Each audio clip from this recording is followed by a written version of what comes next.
الحمد لله ثناء الله والصلاة والسلام على رسول الله صلى الله عليه وسلم. ما أنت واحد دوني إن أنكهض له موضوعا عصب هذا كسو كردي ضلك يدور شوين ككن أرنت تن مجعبستان قبل الله يدقموين كأو مجعبي مدحوينه أرك سيدا إذا وحي يجمع inaan fariintayda halkan ka gudbiyo ayaan maanta doonayaa marka hore waan hambalyeeynaya siday hadda xaaladdu u socotaan doorashadu u socoto oo in dalka doorasho ka dhacdo waa waxa qura ee uu dalku ku badbaadi karayo kuna sii jiri karayo mowduuca qura uu ku jiri karayaa ka weeye xukuumaddana waan ku hambalyeynayaa iyo madaxweynaha mowqifka ay ka qaateen haddii aanay dee isrogin oo dhaqanadii looga bartay aanay gadaal kala soo bixin aad baan ugu hambalyeynayaa dhammaanteedna waxaa loo baahan yahay si odaytinimo ah oo dulqaad leh in loo galo qodobka kale waxaan ka warhaynaa dhammaanteenba madaxweynuhu inuu magacaabay gobol la yidhaahdo Gabiley iyo degmooyin uu ka bedelay wax ka bedelay marka hore Gabiley waan u hambalyeynayaa gobol way u qalantaa waxaa jira gobollo kale oo inay Gabiley ka muhiimsanaadaan mooyaane aan ka liidan kana dad ballaaran kana badan sida Caynabo oo kale waxa weeyaan gobolka Sanaag oo kale waxa weey gobolladu markii hore ee Soomaaliland ka jiri jiray de gobolkii waqooyi galbeed baa wuxuu hadda marayaa 4 gobol oo ah Saaxil iyo meesha la yiraahdo Beligubadle iyo Maroodijeex iyo Gabiley gobolka wadalo kale isagana 2 gobol buu marayaa Sanaag wali halkiisii buu taagan yahay oo waxa la wax lagu kordhiyay ilaa hadda ma jirto marka anagoo aan ka xumayn Gabiley inkastoo maantii hore loo codeynayay Caynaba oo madaxweynuhu is hortaagay beesh reer Gabileyna aanay abaal gashan ay ka codeeyeen aanay u codeynin marka laga reebo 2 nin oo reer Berbera ah oo xildhibaan ah ayaa u codeeyay inkastaanay abaal gashan goboladaas degmooyinka markii wax laga bedelayay anagu maanta waan u hambalyeynayna waxa se muuqata madaxweynuhu magacaabistan uu keenay inaanu maskaxda intuu tuujiyay laga tashaday aan ahayn arrin kubad wadani hor dhigay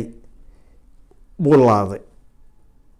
waxaan oran karaa xikmad inay wax ku soo baxaan baa fiican inaad arrin masayr ah ama cid ficiltankeeda inaad wax ku magacawdo waxa weeyaan waxa fiican in laga taxadiro waxa muuqatay 4 meelood buu magacaabo 2 waxay ahayd reerka uu ka soo jeedo labadaas bay ahayd waa sheekh iyo meesha la yiraahdo Gabiley Somaliland intii kale waxaad moodaa madaxweynuhu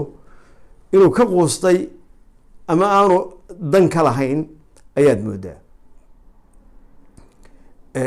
anagoo baarigayna meelahaas meeshii la yiraahdo Caynaba madaxweynuhu godob hor ka galay Gabileyna la waqti bay ahayd kamana miisaan yare inay ka miisaan badato ma aha degmooyin badan oo backbone u ah oo garadag iyo ceelab weyn iyo oo aan gobolnimo haysan oo iyada backbone u ahna way jiraan waxaan leeyahay xildhibaanada madaxweynaha hadduu reereeyay idinku qarameeya dalka madaxweynuhu wuu reereeyay irmaan waraabsi buu sameeyey waxaan leeyahay idinku qarameeya meesha la yiraahdo Beligubadle abaal badan bay Soomaaliland ku leedahay waa meeshii barakaysnayd aynu ku soo gaarnay halkaas Soomaaliland wax ku noqotay beesha Arab la yiraahdo waxa weeyaan libaax 2 raqood lagama wada kiciyaa la yiri maadaama Cabdullaahi Darawal isagoo qeylinaya aan loo joojin maantana gobolnimadii in laga reebo goboladii la ansixinayay waa arrin keeni karaysa Soomaaliland dhaawac weyn ku keenaysa mana dhacayso waxaan leeyahay xildhibaanada Caynaba waa inaad ansixisaan gobolnimadeedii ay raacdaan madaxweynuhu keenay way gobolada markii hore mar baa la wada magacaabay meesha la yiraahdo ood weynana ku dara meesha la yiraahdona ku dara baligubadle selelna ku dara taas ayay check and balance ku iman karaya waayo waxaynu ogeyn madaxweynayaashii iska dambeeyay waad ogtihiin Burco waa magaalada dhaqaalaha dalka ka soo galay seelada ugu weyn leh 2% waad ogeydeen maanta waxay maraysaa in 3 milyan lagu yeesho dhaqaalaha dalku meelaha uu hadda xoolihii iyada cashuurteedii de wax weeye berberay timaada kama xumin laakiin waxay ahayd madaxweynuhu maanta ka fikiro meeshaas oo dagaalo ku dhacay dhibaatana ku dhacday wadadii qurahayda custom-ka u furnay caynaba ahayd wax ka soo gali jirteen wadadiina colaado ka xidhay xukuumadda mas'uul ka tahay maanta in 2% la ogyahay maanta in 3 milyan oo deyn lagu leeyahay Burco oo aan madaxweynuhu iyo xukuumaddiisu aan u xaq soorin inay gabilay qura loo ordaan waxa weeyaan miisaankii dalka iyo qiimeyntii iyo dalkiisa ku celintiisa waxa weeyaan arkaas meel ka dhacay ku tahay mana soconayso mana suuroobayso in gabilay qura gobol noqoto inta kalena laga tago anu gabilay waan soo dhaweynaynaa waxaan arkay reer gabilay maanta hadlay waxay ku leeyihiin haddii caynaba la magacaabo waxaa la noqonaysaa laascaanood baa laga maarto laascaanood gobolka sool dhowr gobol buu noqon karaa hadduu soo noqdo hadduu sidiisa ku noqdana maqnaadana caynaba u xadhimaan mayse khayraadka iyo wixii dalka u kordhaya way u kordhaysaa caynaba way kordhaysaa caynaba dalka kan dhiig badan bay u shubtay maanta dhibtii u badnayd iyaday ku dhacday waxaan leeyahay xildhibaankii lahaa haddii maanta caynaba wax loo kordhiyo waxay imanaysa dhibaato waxaan leeyahay gobolkaad ka soo jeeda awdal ayaa ugu booga badan ugu dhib badan madaxweynuhu intaanu gobolka u magacaabin 6 goobood inay xalileeyahay 6 goobood ee la isku haystaan doorashadu ka dhacayn waana huba qaska ka imanaya xadeynta gobolka ya markuu madaxweynuhu yado ilaa dila ayaa gobolka ah waa la wada degaa gobolka gabilay waa la wada degaa gobol qoys quli dego maaha waxaan leeyahay sidaan u baarigayno anigu gabilay u baarigayno in caynaba loo baarigaa waa in loo baarigaa meesha la yiraahdo baligubadle waa in ood weyne loo baarigaa waa in loo baarigaa meesha la yiraahdo selel loo baarigaa si miisaaman xildhibaanada waxaan leeyahay war madaxweynuhu wuu reereeyay dalkana de maanta wuxuu u baahan yahay in kastaanan aaminsanayn madaxweynuhu mar shalayba markaa goboladan wax u kordhiseen iyo degmooyinkan madaxweynuhu wuu is hortaagay aniga waxaan leeyahay idinku ha is hortaagina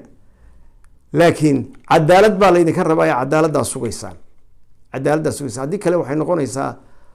dalka arrinkaasi dhibaato weyn buu kusoo kordhinaya waa maqlayseen reer baligubadle say u hadlayeen ismadoodii lama dhayalsan karo haddii la yidhahdo haddii la beryahanba way hadlayeen ma noqonaysee maanta waa naadho qaadadii u dambeysay war baligubadlena ayaa laga reebin meesha caynabana annaga xildhibaanada iyadu mana codaynayaan cidna u shaqayn maayaan gacantaydaanu baryaynaa madaxweynuhu dee shalayba sharci darru sameeyey markii uu miisaaniyaddii soo laalay aanu dalku weli miisaaniyad sharciya lahayn hadduu doonayo sharci la-aan dee ha ku ansixiyo laakiin waxaan leeyahay gobolada gabilay la miisaanka ah ee la midka ah ya waa in la ansixiyaa